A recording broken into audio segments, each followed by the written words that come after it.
Vă salut, prieteni!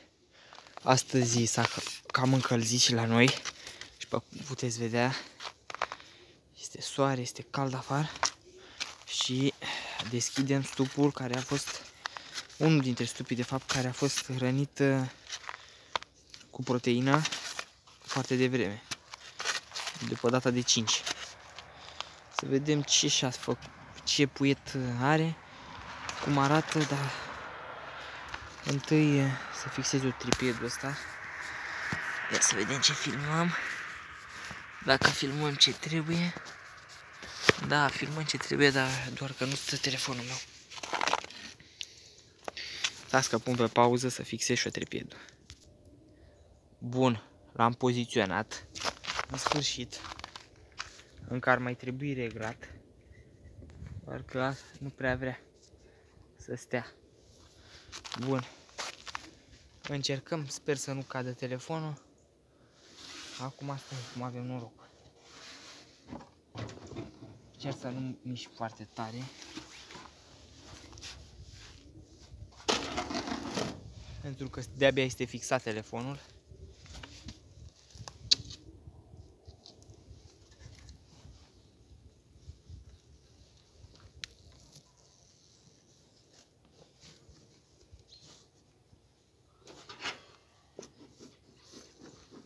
Acum nu știu dacă se vede acolo.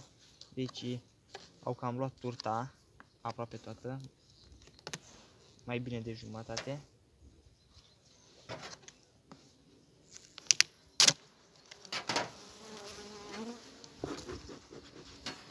Vrea să mai dezlipește turta asta. Și a lipit aici bine de tot și că face probleme. Aici punga de miere. Nu s-a atins de ea. Poate o fi luat, cine știe, câteva grame.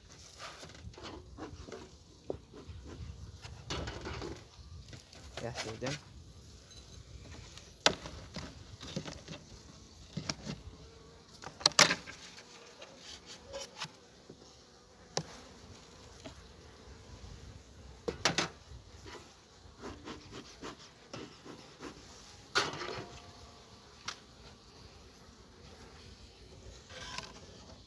Prima ramă.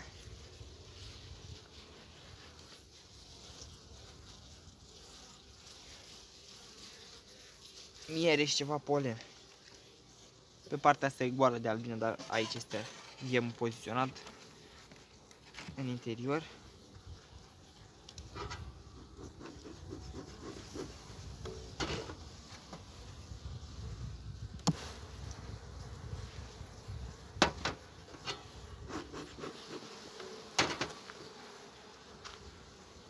Asta e foarte ușoară. Deci asta cred că este numai cu puiet pe ea și cu o coroniță foarte slabă de miere.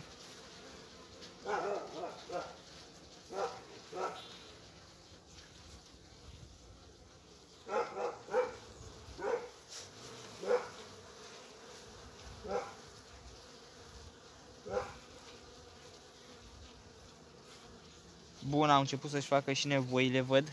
Deci aveau nevoie de zbor de curățire, o să și-l fac astăzi.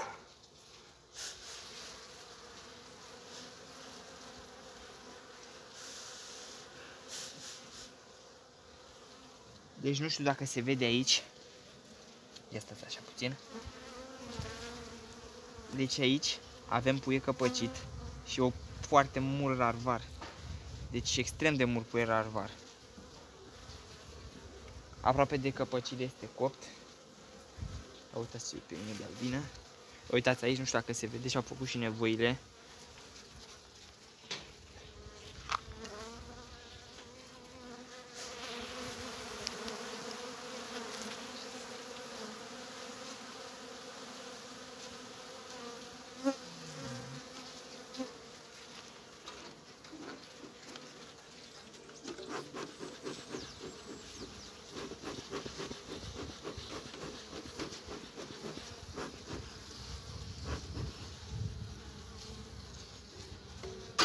Sunt canrele.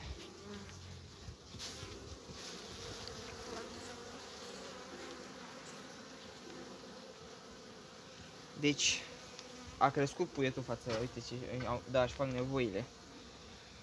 Ia uitați, sunt plin.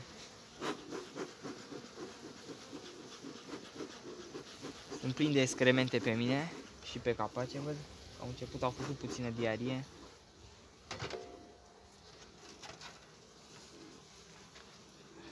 Proteina asta. Nu am nici fum. Sincer, nu vreau să le deranjez foarte rău. Dar dacă tot e cald, am zis să profit de situație.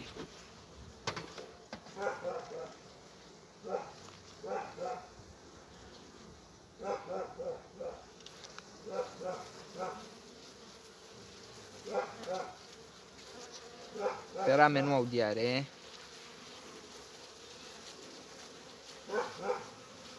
Aici este cel mai mult puiet, doar că nu pot să mai suflu pentru că vin pe mine, e și matca. Deci sunt 2 palme aproape de puiet, căpăcit.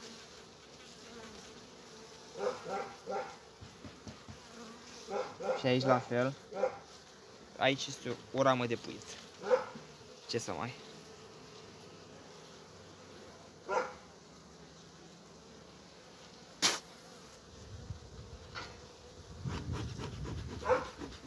Bun, le strâng acum că nu mai are rost.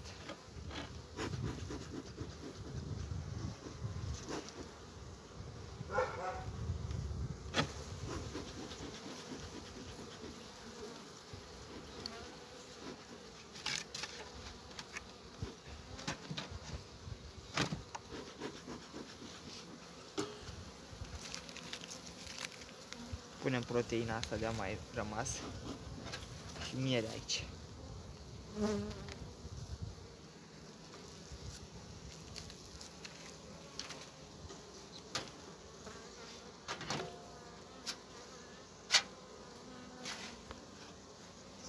Dau iar din asta aici.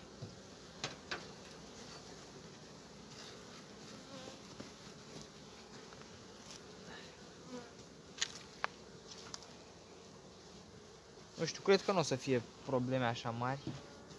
Dacă o să-și facă nevoile.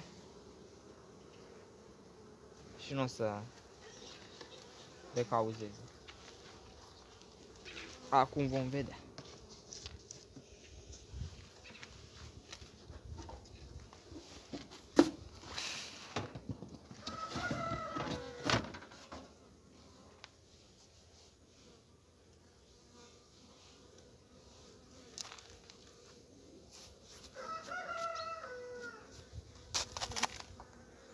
Bun, acum să vă arăt și excrementele, deci unde este pe mine aici, sper nu le văd. Nu știu dacă se vede. Deci asta e stare solidă, asta e normal. Iasă, așa aici. Nu știu dacă se vede. Uite, aici este mai moale, aici. Și aici. Este ceva mai moale. Uite și pe aici. Și mai fac nevoile, deci aveau nevoie de zborul ăsta de curățire. Hop, alunecă pe aici, am luat papucii pentru că mai cade câte una pe aici, dar se ridică, uite, zboară. Ia să vedem pe aici. Și mai fac, uite, încă una pe aici. Ia asta e cam... Asta e și... e tânără, nu e neagră.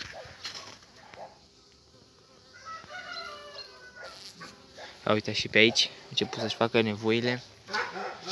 Deci își fac zborul de curățire astăzi, 100%. Deja s-a încălzit. Mai stau câteva pe aici, pe zăpadă, doar că zboară, pot să se ridice, uite. Ia uite, așa e zburat. Vine singură la urdinș, ia uite. Uite. Doar că ele vor să mai zboare, uite, și la urdinșul ăla.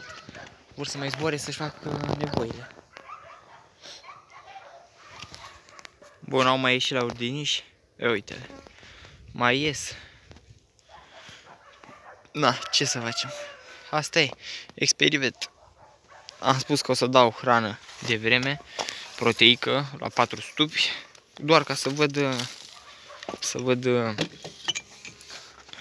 să văd care o să fie rezultatul. Acum că dau cu el în Osema, aia e partea a doua. Doar că nu cred că se va întâmpla așa ceva. Chiar dacă văd că fac diaree așa ce rău, dar nu prea cred. O să le dau antibiotic în caz foarte rău. Deci, în caz că umple ramele și mai știu eu ce. Doar că acum vin după o perioadă de... După data de 5 n-am mai ieșit afară. Deci nu știu, încă suntem astăzi, 19.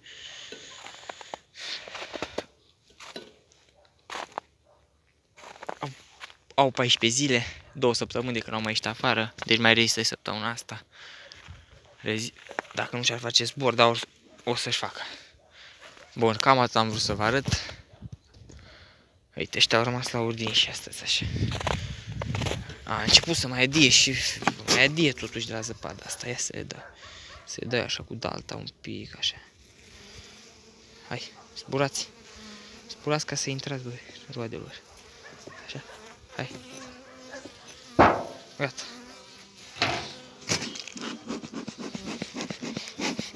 Uite, gata. Chit că mai, uite și diaree pe zăpadă se vede. Diaree pe excremente. Acum vom vedea. Cam atât am vrut să vă arăt. Nu uitați să vă abonați, să apăsați butonul de like dacă vă place ceea ce fac. La revedere!